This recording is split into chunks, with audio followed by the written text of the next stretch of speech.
Nakakaloka yung mga kaganapan kanina sa opisina. Kaya napaturon ako eh. Pero at least, nalaman na natin na si Ma'am Charmaine pala yung nagnanakaw sa kumpanya. Pero feeling ko, yang si Ma'am Denise, may kinalaman yan eh. Kaya kung nagkahulihan na, o di ba? Best actress ang lola mo. Love, hati nga niya ka na kainin. Ganun. Ah, di ba? Sa'yo? Ay, mas masarap kahit manipis. Uy! Di ba yung si Chona, ito yung sekretary ni Sir Gov? Bakit? Tinitext ako eh. Ano sabi? Kunin ko daw yung mga gamit ko, tapos bigay ko daw kay Sir Gov. Bakit kaya? Hindi kaya tatanggalin na ako? Bakit ka tatanggalin? Eh, ikaw ngayon nakadiscover ng anomalya doon sa kumpanya.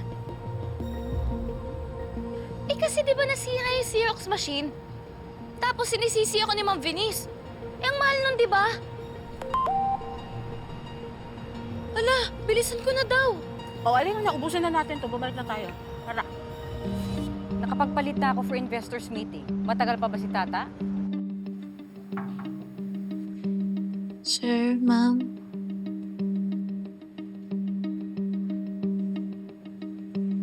Excuse me po.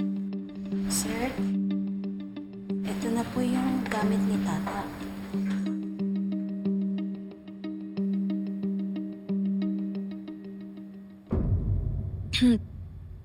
Sir,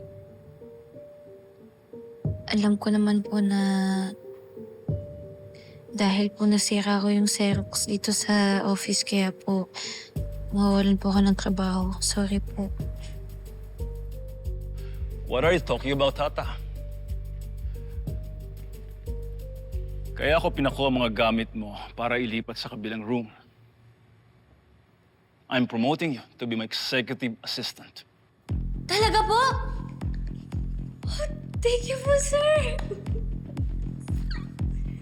Clearly, you have an eye for detail. And more importantly, you have integrity.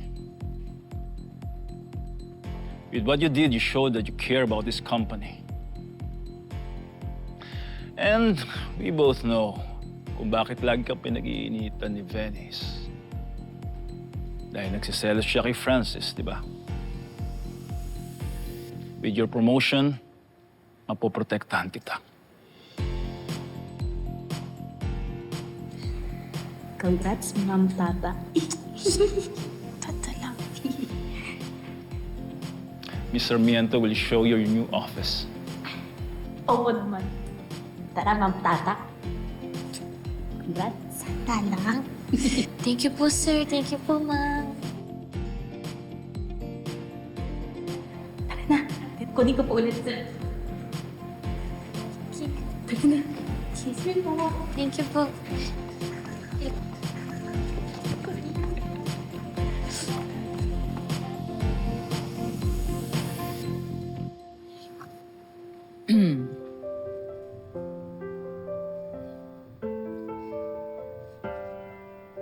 Greg, I just want to remind you, nakatatanggal lang natin ng isang empleyado dahil sa sobra nating pagtitiwala. Iba ang tingin ko kay Tata. For some reason, magaan ang pakiramdam ko sa kanya. Well, sana nga tama ka. Oh, what are you busy with? Well, I saw this new opportunity in Taiwan. I'll read about it and I'll let you know. Okay? Okay, you let me know.